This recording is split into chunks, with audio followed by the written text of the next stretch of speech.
This conference will now be recorded. चरक संहिता सूत्रस्थान अध्याय 13 श्लोक क्रमांक 1 अथातः स्नेहाध्यायं व्याख्यास्यामः इति स्माः भगवान् अत्रेयः सांख्यैः संख्यातसंख्येयैः सहासीनं पुनर्वसुं जगद्हितार्थं प्रपच्छ वह्निवेशः स्वसंशयम्।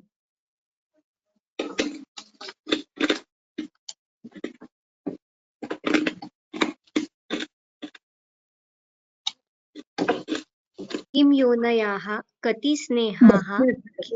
बस बस बस पूरे पूरे हमने पिछली बार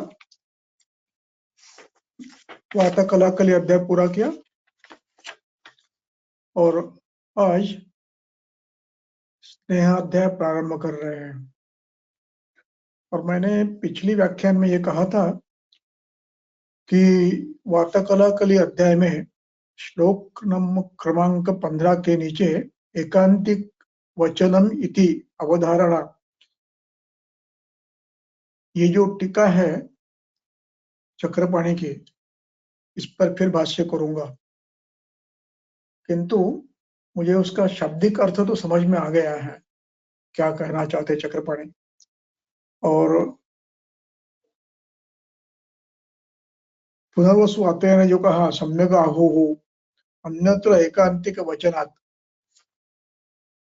इसका ग्रंथकर्ता का अभिप्राय क्या है वो अभी ठीक ढंग से समझ में नहीं आया है। उस पर फिर मैं अन्य ग्रंथों की टीकाओं को देखकर, अन्य चरक की अन्य टीकाओं देखकर फिर बताने का प्रयास करूंगा।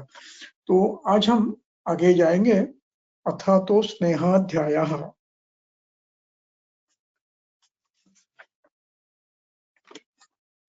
अथा तो ये शब्द बार बार आता है। इसका अभिप्राय यह होता है कि आपने यहां तक तो समझ लिया है, अब अगला समझना आवश्यक है। अब तक जो बताया वो आपने समझ लिया, चलो इसके बाद हम आपको, अब हम वायु समझा दिया, तीन ऐश्वर्या समझा दी, सदुत्त समझा दिया, दिनचर्या समझा दी, ऋतुचर्या समझा दी। इस प्रकार अब हम आगे जा रहे हैं। ये ग्रंथकर्ता की पद्धति है कि जो आपने कर लिया है वो आपको समझ गया होगा, ये बताने के लिए अथ, इसके बाद हम अब ये बता रहे हैं।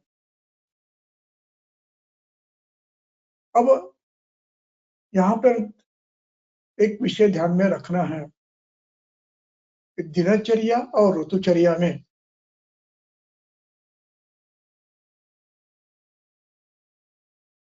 अभ्यंग, कर्णपूरण आदि स्नेहन की विधियां, बाह्य स्नेहन की विधि आई है, और ऋतुचर्या में अभ्यंतर स्नेहन का उल्लेख भी किया है।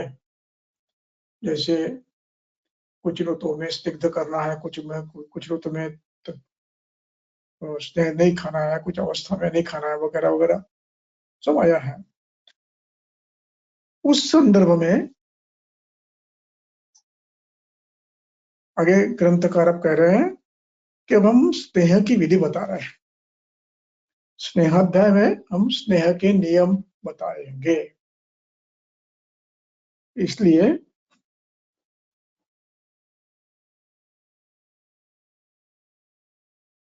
अब हम स्नेहाध्याय का प्रारंभ करते हैं। श्लोक के प्रारंभ में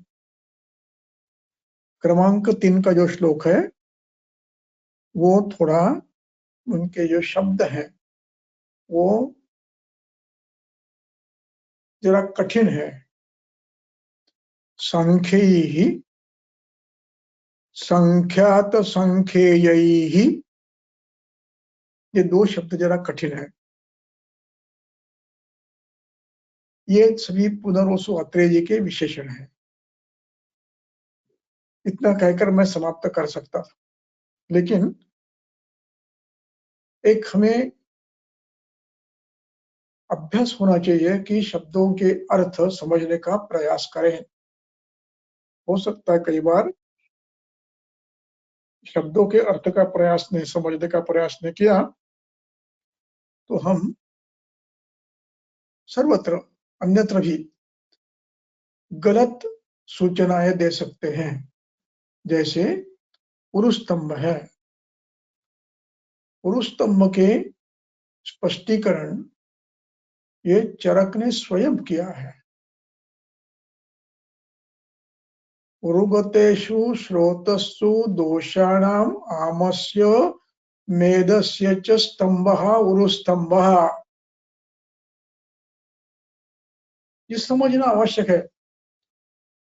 ये समझ में नहीं आया तो उरु का स्तंभ यानी जंगाओं का स्तंभ, उरु का स्तंभ। और उस कल्पना के आधार पर हम पेशेंट देखने का प्रयास करते हैं। नहीं, वैसा नहीं है। इन स्रोतों में स्तंभ है। उसी प्रकार ये आदत लगे हमें कि शब्दों का अर्थ समझना चाहिए, इसलिए प्रयास करना है सांख्य ही।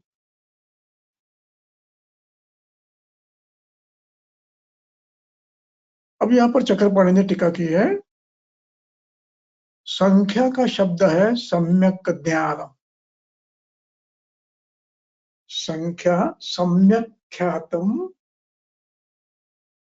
संख्या, सम्यक ज्ञानम संख्या। ख्या यानी ज्ञान।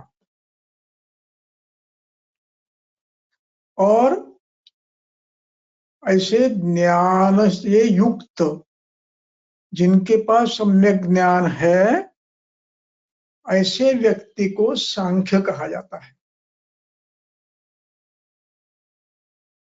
जिनको विषय का सम्यक ज्ञान है उनको सांख्य कहा जाता है। और उस सांख्य शब्द की ये तृतीया है, सांख्य ही विद्वज्जनों से, विद्वज्जनों ने।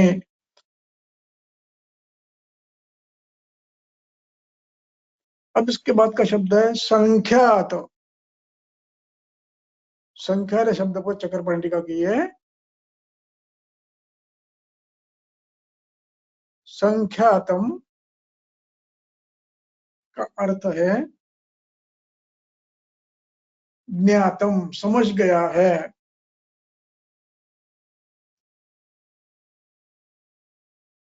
संख्यातम ज्ञातम क्या? संख्येयम, जिसको जानना चाहिए वो। जो जानना चाहिए वो जिन्होंने जाना है, जो जानना चाहिए ऐसी वस्तु जिन्होंने जान चुके हैं उन लोगों ने।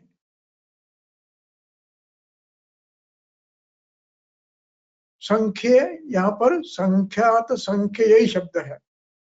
संख्यात का अर्थ है जो जानना चाहिए वो जाना हुआ है ऐसे, और जो बताया जाना चाहिए ऐसे लोगों ने संघ के लिए संख्य यही शब्द है। जिन्होंने जो जानना चाहिए वो जाना है ऐसे व्यक्ति को संख्य कहते हैं, सांख्य कहते हैं। और उन्होंने जो बताया उसको सांख्यय कहते हैं।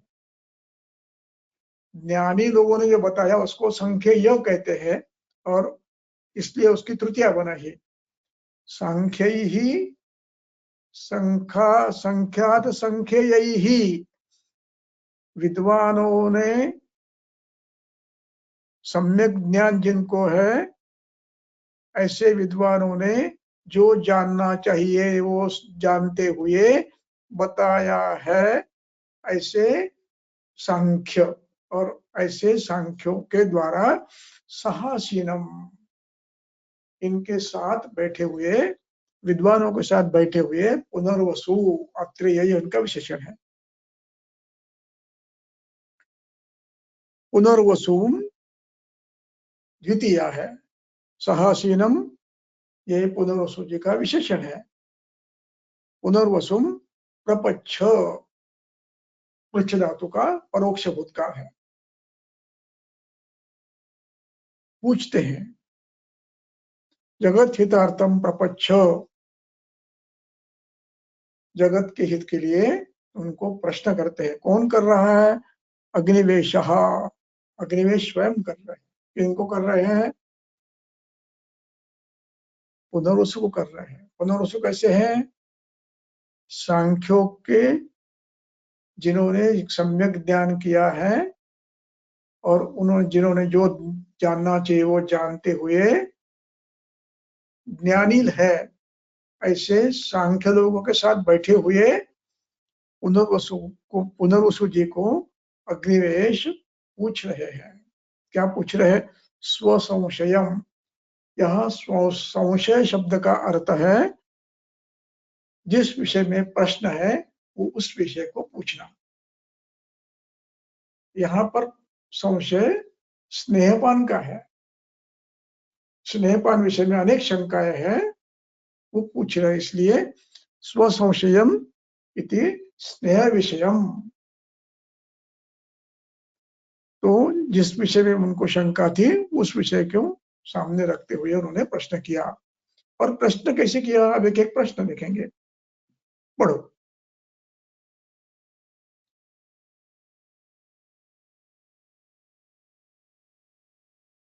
किं योनयाः कति स्नेहाः के च स्नेहगुणाः पृथक् काल अनुपाने के कस्य कति काः च विचारणाः कति मात्राः कथं मानाः का च केषु उपदिश्यते कश्च केभ्यो हिताः स्नेहः प्रकर्षाः स्नेहने च काः स्नेह्याः के न च स्निग्ध अस्निग्ध अतिस्निग्धलक्षणं किं पानात् प्रथमं पीते जीर्णे किंश्च हिताहितं के मृदु क्रूरकोष्ठाः का व्यापदाः सिद्धयाः च काः अच्छे संशोधने चैव स्नेहे का वृत्तिः इष्यते विचारणाः केषु योज्या विधिना केन तत्प्रभो स्नेहस्य अमितविज्ञान ज्ञानम् इच्छामि वेदितुम्।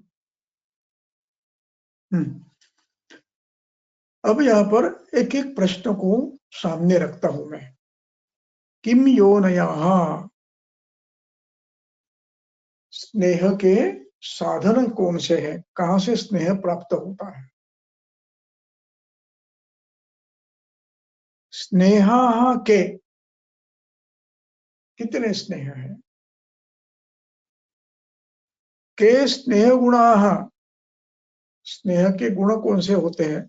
और वो भी अलग अलग स्नेह के, पृथक पृथक स्नेह के पृथक पृथक गुण क्या होते हैं?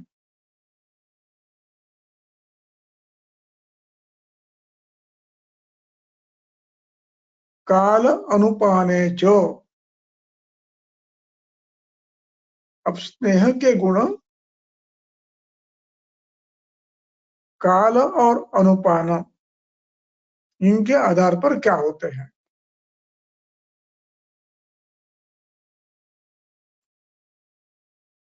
कस्य कति काश्च विचारणा, विचारणा किसकी होती है और कितनी होती है, और कौन सी है? विचारणाएं किसकी होती है, कितनी होती है और कौन सी होती है विचारणा? स्नेह की मात्राएं कितनी है, कति मात्रा, और कथम मानम।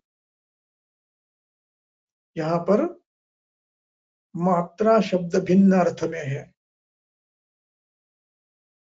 और मात्रा शब्द से प्रायः हम मान लेते हैं, 1 कुड़ो 2 कुड़ो 1 तोला 2 तोला ऐसा लेते हैं मात्रा शब्द से। यहाँ वो अर्थ नहीं है, यहाँ मात्रा भिन्न है। इसलिए दूसरा प्रश्न किया, मान क्या है?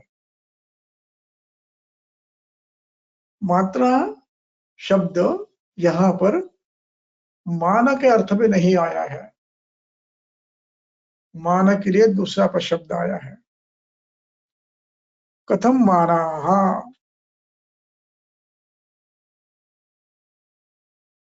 मान किस प्रकार निश्चित होता है?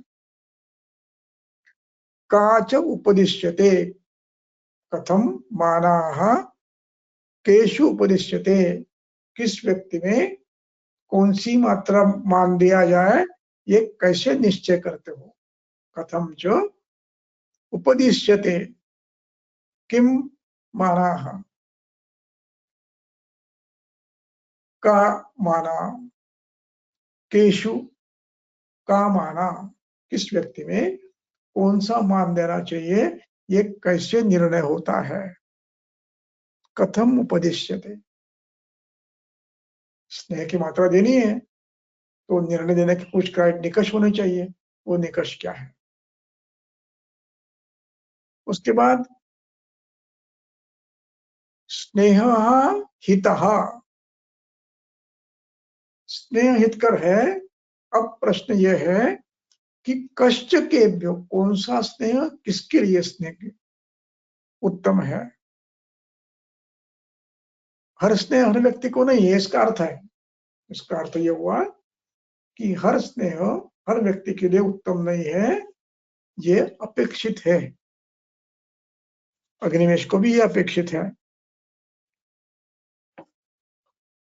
दूसरा प्रश्न है स्नेह प्रकर्षः कः, उत्तम स्नेह कौन सा है? प्रकर्ष, जो उत्तम कार्य करता है। स्नेह केभ्यो कहा हितः, के बाद स्नेह ने प्रकर्षः कहा, स्नेह में सबसे श्रेष्ठ मात्रा कौन सी है? प्रकर्ष का काम करने वाली मात्रा कौन सी है? उसके बाद का प्रश्न है स्नेह के स्नेह,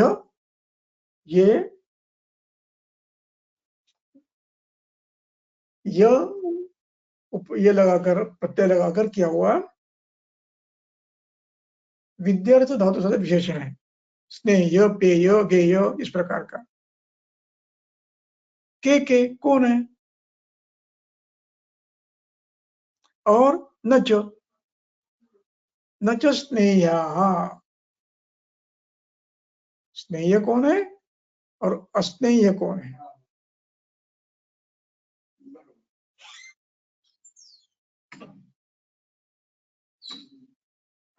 उसके बाद लक्षणम, लक्षणम स्निग्ध लक्षणम, अतिस्निग्ध लक्षणम, अस्निग्ध लक्षणम, तीनों के लिए लक्षण शब्द एक बार आया है। स्निग्ध, अस्निग्ध, अतिस्निग्ध लक्षणम सामासिक शब्द है।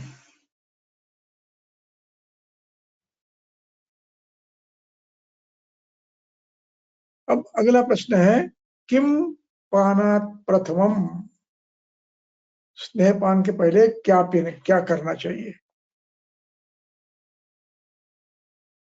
उसके बाद का प्रश्न है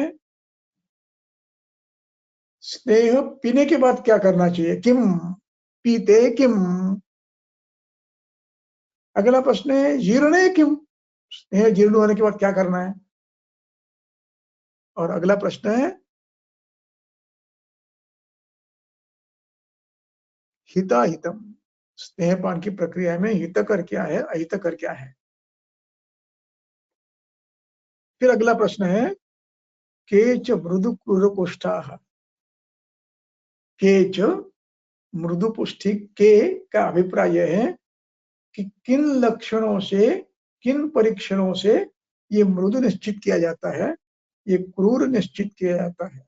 मृदु क्रूरकोष्ठाः के कौन कौन का अभिप्राय है, लक्षण क्या है उनके, उनकी परीक्षा कैसे की जाती है? काच व्यापदः,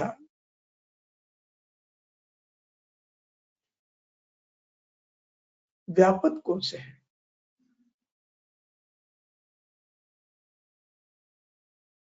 और उन व्यापदों की सिद्धि कौन सी है? सिद्धयः काः,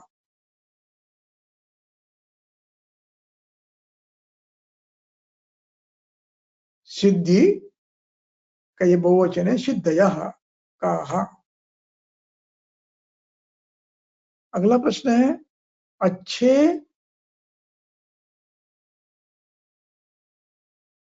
संशोधने च स्नेह का वृत्ति इष्यते। अच्छा स्नेहपान में वृत्ति क्या होनी चाहिए? अब वृत्ति शब्द का अर्थ क्या है? चक्रपाणी कहते हैं वृत्ति ही इति उपचार विधानम, यानी प्रश्न कैसे हुआ, अच्छा स्नेहपान का उपचार क्या है, उसके बाद आचार कैसे होना चाहिए, और संशोधने च का वृत्ति, संशोधन यदि पीते हो आप, शोधन द्रव्य पीते हो तो आपकी उपचार कैसा होना चाहिए, आचार उपचार कैसा होना चाहिए। वृत्ति ही इष्यते, किस प्रकार की रचना करनी चाहिए। इष्यते यानी अपेक्षित है, इच्छा ईश धातु उसका इष्यते बना है।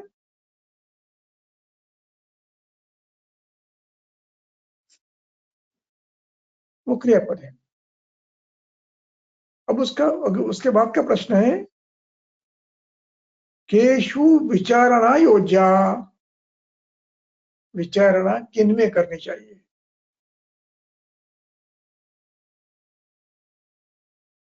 और विचारणा करनी है तो किस पद्धति से करनी चाहिए।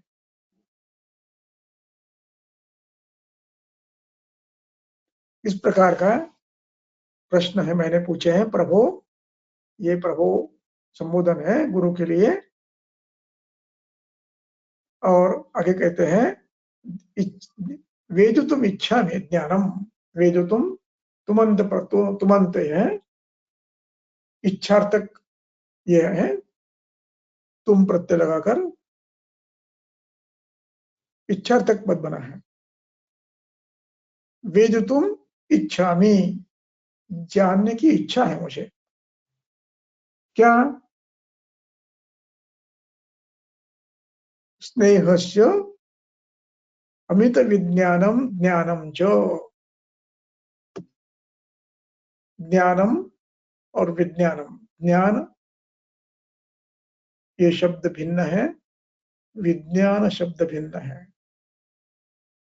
स्नेह विषयक ज्ञान और विज्ञान का अर्थ है उसके प्रयोग का विधि, प्रयोग के नियम, किस प्रकार स्नेहन किया जाता है, ये ज्ञातुम इच्छामि, ज्ञानम ज्ञातुम इच्छामि, वेदितुम ज्ञातुम इच्छामि, जानने की मुझे इच्छा है, ये शास्त्र मुझे जानने की इच्छा है। इस प्रकार प्रश्नों की मालिका इन्होंने उपस्थित की है। अब इसके बाद पुनर्वसु इन सभी प्रश्नों का क्रमशः विस्तार से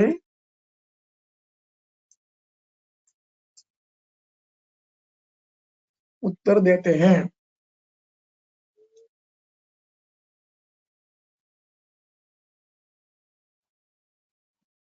अगले श्लोक में पढ़ो।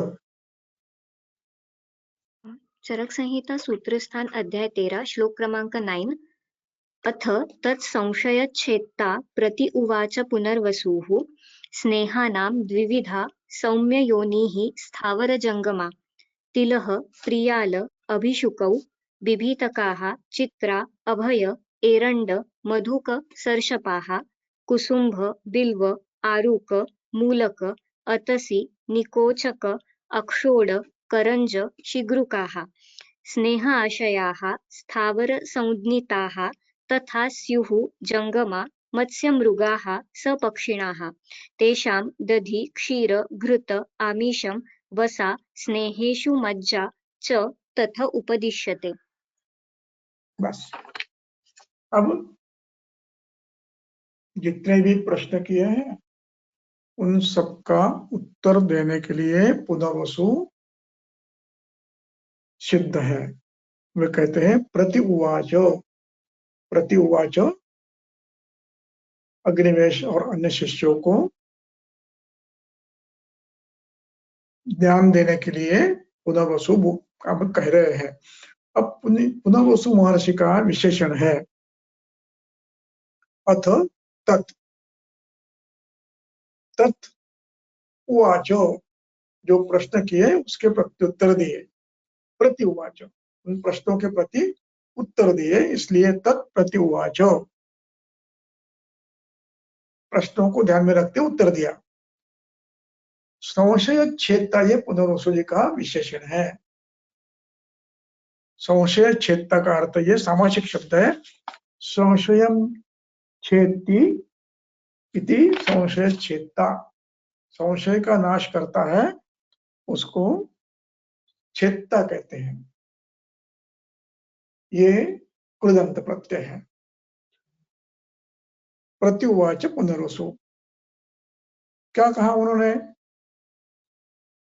विविधा स्थावर जंगमा योनि, स्नेह की दो योनि है, दो साधन है, दो कारण है। कौन से हैं? एक स्थावर है, दूसरा जंगम है। स्नेहानाम षष्ठी है। विविधा दो प्रकार की। सौम्य ये अग्निवेश के लिए संबोधन है। कौन से हैं? तिल, प्रियाल, अभिषुकौ, विभीतक। अब अभिषुक ये उन चक्रपाणी ने लिखा है उत्तरापथिक कोई द्रव्य है, उसका स्पष्टीकरण नहीं किया है। तो प्रियाल अभिषुकौ ये दोनों वहां के हैं, उत्तरापथ के हैं। विभीतक,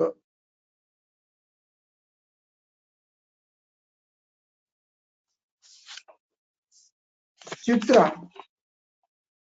चित्रा का अभिप्राय दिया है गोरक्ष कर्कटी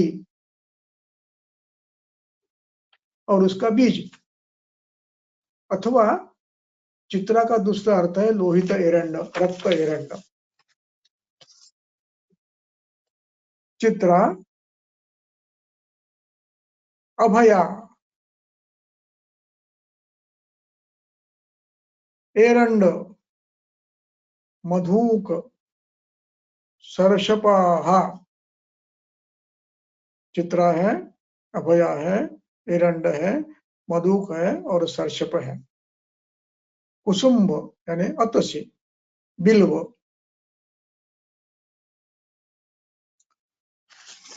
उसके बाद है अरूक,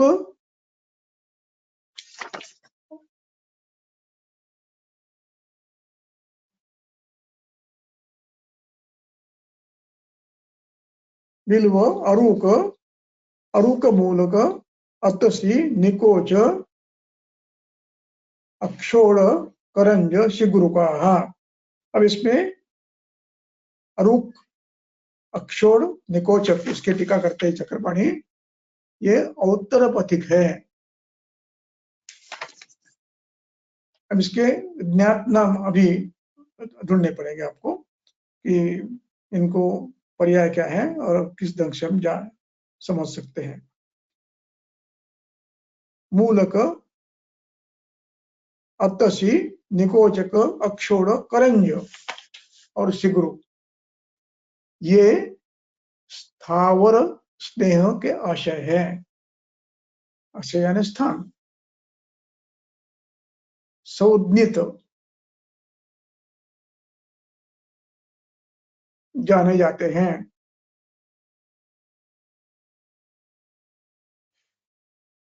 और उसके बाद शु जंगम, अब जंगम बता रहे, ये स्थावर हो गए, अब जंगम बता रहे। मत्स्य, मृग, पक्षी, ये जंगम के अधिष्ठान हैं, आशय हैं। और इन प्राणियों से किस प्रकार से मिल सकते हैं स्नेह? तो इनके क्षीर से, क्षीरोत्तदधि से, घृत से।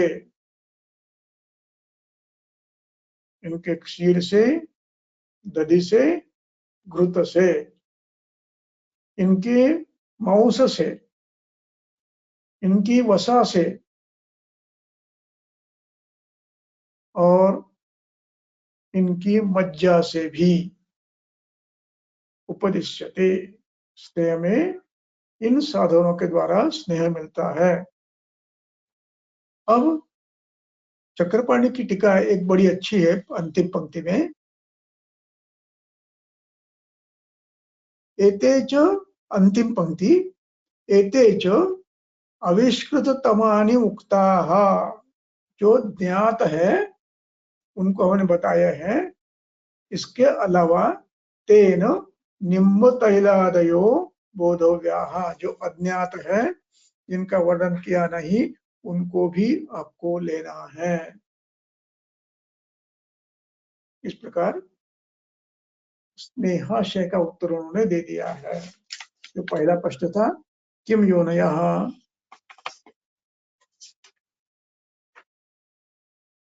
अब इसके बाद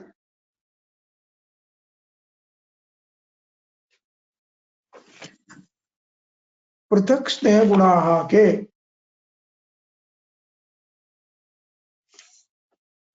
अब तैल गुणों के वर्णन में उन्होंने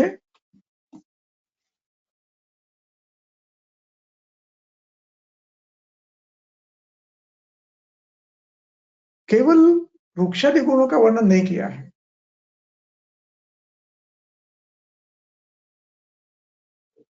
उनके कार्यों का भी समावेश किया है और उनकी विशेषताएं भी बताई है।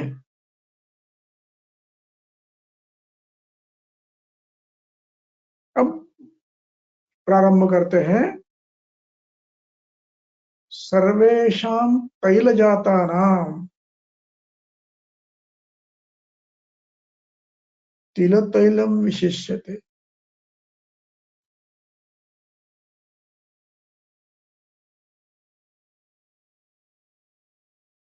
अब यहां पर सर्वेषां, सर्व इस पद की ये बहुवचन है, षष्ठी बहुवचन है। तैलजातानां,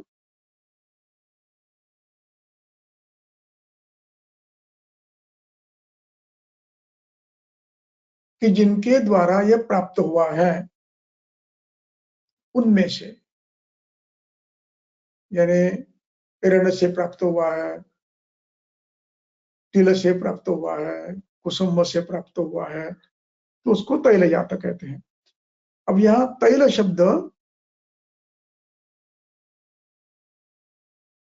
ये वास्तव में तिलोद्भव तैलः ऐसा शब्द है, लेकिन वो सामान्य नाम बन गया है सबके लिए।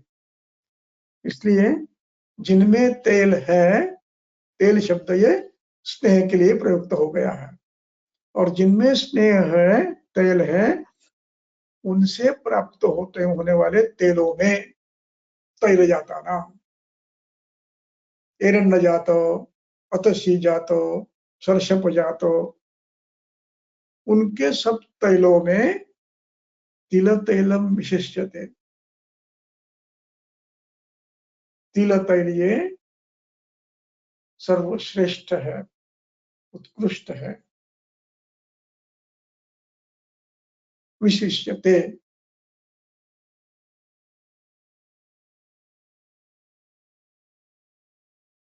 ये उसका तिल तेल का खास गौरव किया है। अब इसका विशेष उल्लेख तो किया,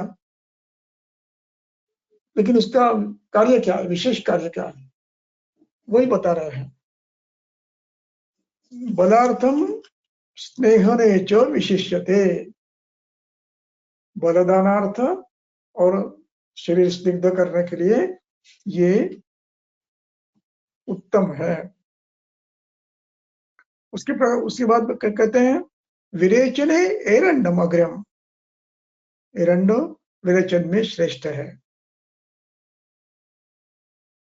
अगला श्लोक है वो प्रक्षिप्त है। कटुष्णम तैलवैरण्यम वातश्लेष्परम गुरु कषाय स्वादितम योजनम पित्तहंत्री। एरंड तेल कटु है, उष्ण है, वातश्लेष्पर है, और वो कषाय द्रव्य से देते हो, कषाय मधुर के साथ देते हो तो पित्तहरदी है, ऐसा वचन, लेकिन ये प्रक्षिप्त माना गया है। अब इसके बाद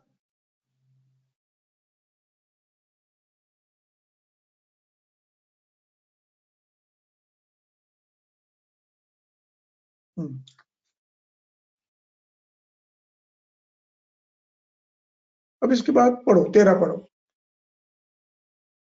सर्पिः तैलं वसा मज्जा सर्वस्नेहोत्तमा मताः एषु च एव उत्तमं सर्पिः संस्कारस्य अनुवर्तनात्। सर्पी ही विसर्ग है, उसका स बना है। तैलम वसा मज्जा सर्व स्नेहोत्तमा मताः। अन्य सभी स्नेह प्रकारों में ये 4 स्नेह सर्वोत्तम है। सर्वस्नेहोत्तमा इत्यत्र सर्वशब्देन दधिक्षीरादयो गृह्यन्ते। इन सब में 4 स्नेह बलवान है। एषु, इन चारों में, एषु च सर्पी उत्तमम, एव शब्द से एकांत ये बताया है, तंत्र युक्ति बताई है। सर्पी शब्द एव शब्द से, सर्पी एव सर्वोत्तमम, सबसे श्रेष्ठ है। क्यों? उसका कारण बताते हैं।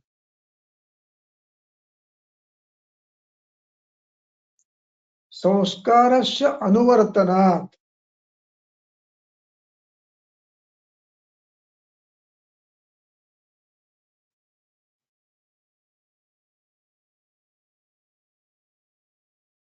अब संस्कार शब्द का अर्थ चक्रपाणी देते हैं, संस्कारो गुणांतरारोपणम, अन्य गुणों का उसमें समावेश करना। अब अनुवर्तन शब्द की टीका करते हैं, तस्य अनुवर्तनम स्वीकरणम, अनुवर्तनम अनुविधानम स्वीकरणम इति आते, यानी चित्रक में यदि तीक्ष्ण उष्ण गुण है तो सर्पी वो स्वीकार लेता है, उसका नाम है अनुवर्तन।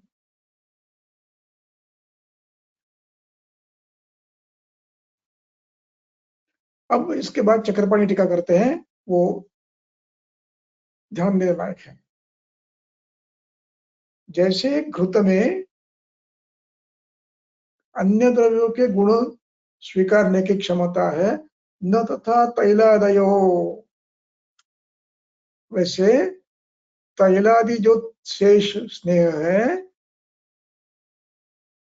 द्रव्यांतर संस्कृता संस्कार गुणा न वहंती यथा सर्पी।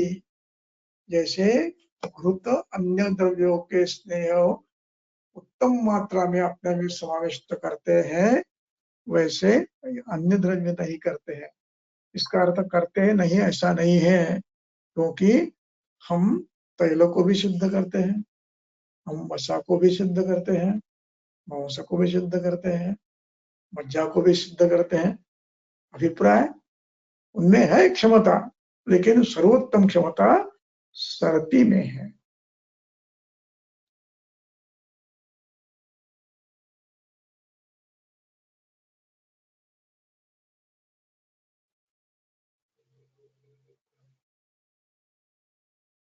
अब इसके बाद चक्रपाणी एक बात और विशेष तौर पर कहते हैं, वो भी पढ़ने लायक है। अतएव संस्कारक द्रव्य चित्रकादि गुण अनुविधाने अपि, इसका अर्थ बताता हूं मैं। संस्कारक द्रव्य यानी चित्र, अथवा जो भी आपने डाला होगा, संस्कारक द्रव्य, चित्रकादि गुण, अनुविधान, इनको भी स्वीकार करता है। अब इनका स्वीकार करते हुए भी अनुविधाने अपि, अपि शब्द आया है, इनका स्वीकार करते हुए भी सर्पी स्वगुणान स्नेह से इत्यादि न जहाती, अपने गुण छोड़ता नहीं है, अपने गुण अपने पास रखता है, लेकिन अन्य गुणों का वाहक है, अन्य गुणों का ये वाहक है। स्वगुणान तद्गुणांश्च वहति, इसलिए अपने गुणों का भी वहन करता है और अन्य गुणों का भी वहन करता है, इसलिए अनुशब्देन पश्चात वाचिना, अनुशब्द इसलिए लगाया है कि अपने गुणों के साथ ले जाता है, इसलिए अनुशब्द का प्रयोग किया है। अनुवर्तनात्, पश्चात वाचिना स्वगुण वर्तन से पश्चात संस्कार गुण वर्तनम उच्यते, अपने गुण तो लेके जाता ही है, संस्कार के गुण भी ले जाता है, इसलिए चक्रपाणी और आगे कह रहे हैं, अतः एव उक्तम, इसलिए चरक संहिता में निदान स्थान में एक वाक्य आया है, क्या आया है, स्नेहाद वातम शनयति, पित्तम माधुरी शैत्यतः, स्नेह होने से वायु का शांत करता है, मधुर शीत होने से पित्त को शांत करता है, और घृतम तुल्य गुणम दोषम संस्कारात् तुजयेत कफम, घृतम दोषम संस्कारात् जयेत कफम, घृतों पर जो आप संस्कार करेंगे वे कफ के गुणों का भी नाश करता है। इति, आगे लिखते हैं, न च वाच्यम रुक्षोष्ण चित्रकारी संस्कारात् रुक्षोष्णम सर्पिभूतम, रुक्षादि गुणों से युक्त संस्कार किए सर्पी रुक्ष हो गया ऐसा मत समझिए, सर्पी दोनों कार्य करता है।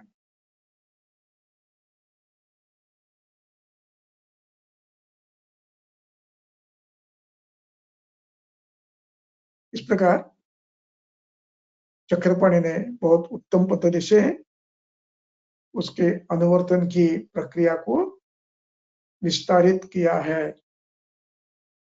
ये अधोरेखांकित करके रखने वाली है और समझने के लिए बहुत ही आवश्यक है। और उसके बाद हम चलेंगे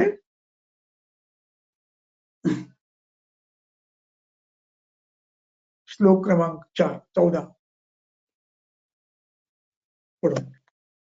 घृतं पित्त अनिलहरं रस शुक्र ओजसां हितं निर्वापणं मृदुकरं स्वरवर्णप्रसादनं मारुतघ्नं न च श्लेष्मवर्धनं बलवर्धनं त्वचं उष्णं स्थिरकरं तैलं योनिविशोधनं विद्ध भग्न आहत भ्रष्ट योनि कर्ण शिरोरुजि पौरुष उपचये स्नेहे व्यायामे च इष्यते वसा बल शुक्र रस श्लेष्म मेदो मज्जविवर्धनाः मज्जा विशेषतो अस्थियानां च बलकृत स्नेहने हिताः।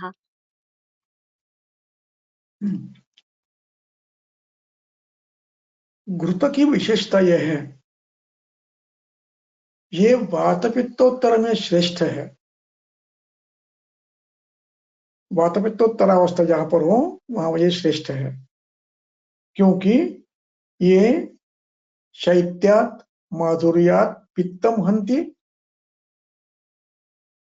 और स्निग्धत्वात् अनिल महंती। वातपित्तोत्तरावस्था में स्नेह की शैत्य गुण की आवश्यकता भी होती है, क्योंकि वायु पित्त के साथ है। इसलिए शीत गुण का लाभ पित्त शांति को होता है। वायु का शीत गुण बड़ा नहीं है, केवल रूक्ष गुण बड़ा है, रूक्ष लघु गुण बड़ा है। इसलिए माधुर्यात इन लघु रूक्ष गुणों का नाश कर, स्निग्ध और मधुर गुणों से उनका नाश करता है। इसलिए ये पित्तानिलहर है, वातपित्त जिताम अग्र्यम।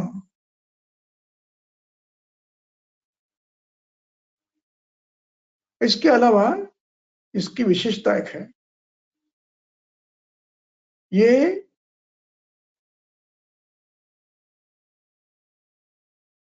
रस शुक्र ओजसाम, ये तीनों का मिलकर एक शब्द बना है, सामासिक शब्द बना है। ये जो ओजसाम, ये षष्ठी बनी है, षष्ठी बहुवचन बना है।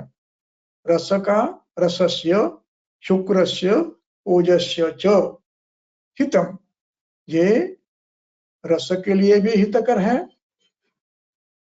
शुक्र के लिए भी हितकर है और ओजस के लिए भी हितकर है। क्यों? समान गुणत्वात्, जो गुण रस के हैं, स्निग्ध, शीत, उपचयकर, वही गुण इसमें है। शुक्र के भी यही गुण है और ओजस के भी यही गुण है।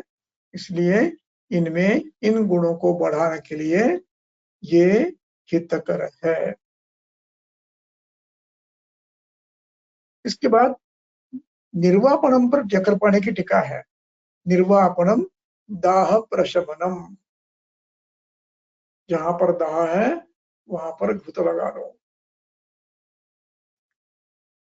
मृदुकरम,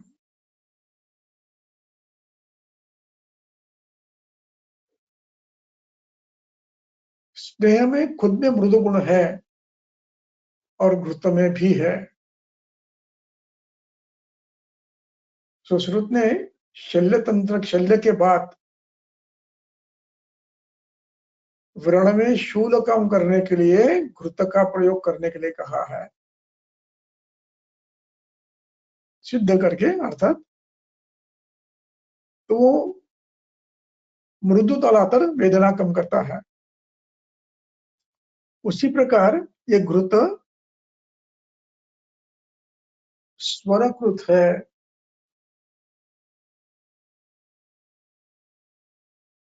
वर्णकृत है।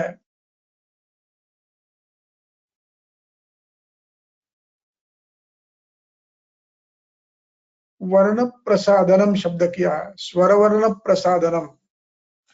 यहाँ पर प्रसादनम शब्द का प्रयोग क्यों किया है?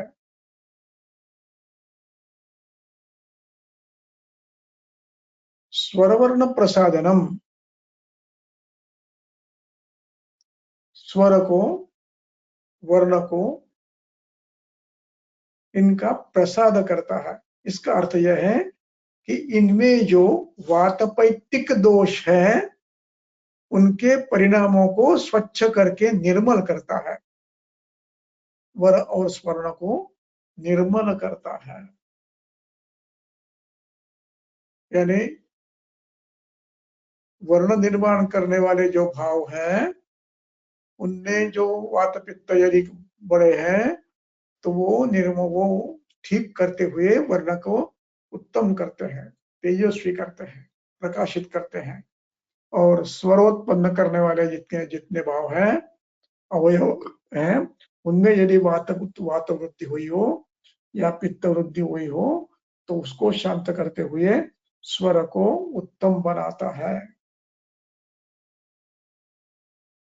मारुतग्न है, वो तो पहले कह दिया, पित्तानिलहर है। यहाँ पर खास बताने की बात यह है कि यहाँ मारुतग्न है, वहां पर स्निग्ध गुण है, गुरु गुण है।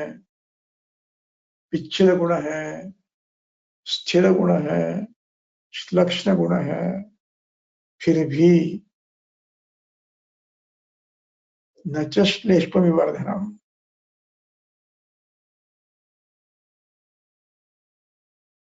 श्लेष्मा की वृद्धि नहीं करता है।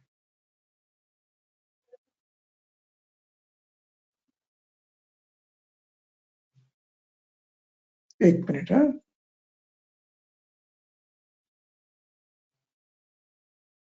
नहीं, ये इसका अधिकरण बदला है। इस श्लोक का अधिकरण तैल है।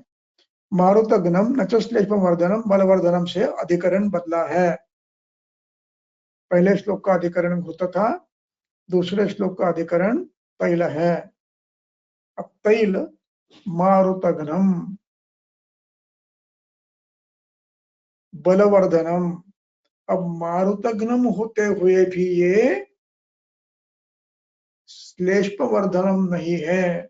इसको समझना होगा आपको, इसको स्थूल रूप में नहीं लेना है, स्थूल रूप में नहीं लेना है। यहाँ अभिप्राय इतना ही है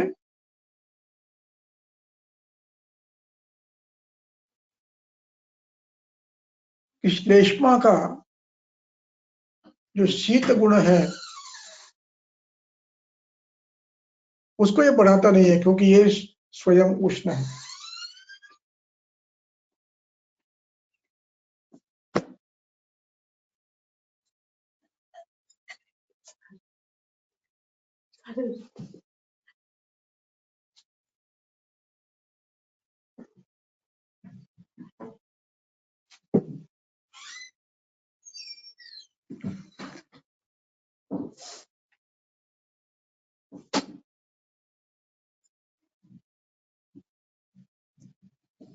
तो ये तैल उष्ण गुण होने से केवल इतना एक गुण उसके विपरीत है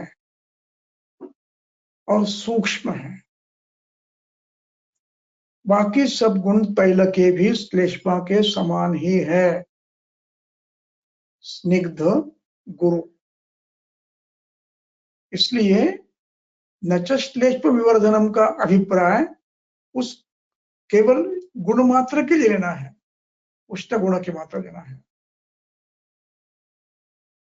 अन्यथा कफज व्याधि में अभ्यंग वर्ज्य नहीं माना जाता। वर्जोभ्यंग कफग्रस्त, उष्ण गुणों से वो विपरीत नहीं है, इतना ही उसका अर्थ है। अन्य गुण बढ़ाता ही है। इसलिए स्नेह रूप में उसका प्रयोग करते समय कफज व्याधि में सोच समझकर ही प्रयोग करना है, इसका स्थूल अर्थ नहीं लेना। बलवर्धन है, इसमें कोई आपत्ति नहीं है। त्वचम उष्णम,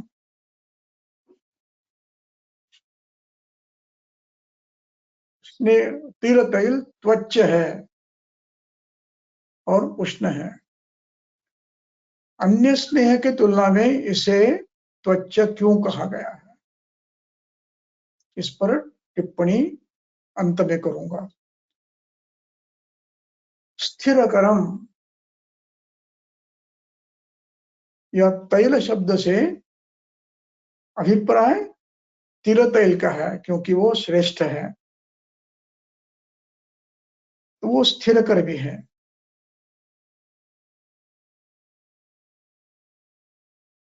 अब इसके बाद जो विषय है वो व्याधि नाशकत्व का है। वो योनि विशोधन है, विद्ध, भग्न, आहत, भ्रष्ट इत्यादि भावों में भी वो कार्य करता है। वैसे शिरोरुजा में भी काम कार्य करता है, उपचय के लिए भी कार्य करता है। इस प्रकार तैल की विशेषता उन्होंने बता दी है। तब इस पर अधिक चर्चा स्वतंत्र रूप से करेंगे शिरोरुचि। उसके बाद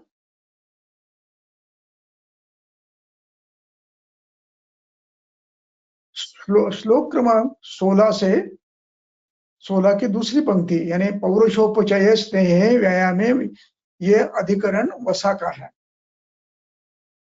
वसा पौरुषोपचय करता है, स्नेहन भी करता है और व्यायाम करने वाले में ज्यादा ये अच्छी है। इसके बाद का अधिकरण आता है मज्जा का। बल, शुक्र, रस, श्लेष्मा, मेद, मज्जा विवर्धनम मज्जा। मज्जा इन सब का विवर्धन करते हैं। अस्नाम च बलकृत, अस्थियों को भी बल देती है, इसलिए कुछ खास व्याधियों में इसका प्रयोग करना चाहिए। इस विषय पर अधिक भाष्य हम अगले व्याख्यान में करेंगे। आज यही रुकते हैं। कुछ प्रश्न हैं तो इन शॉर्ट पूछ लो, बड़े हैं तो बाद में दूंगा उत्तर। सर फिलहाल तो कोई क्वेश्चंस नहीं है। ठीक है, बंद करूँ मैं?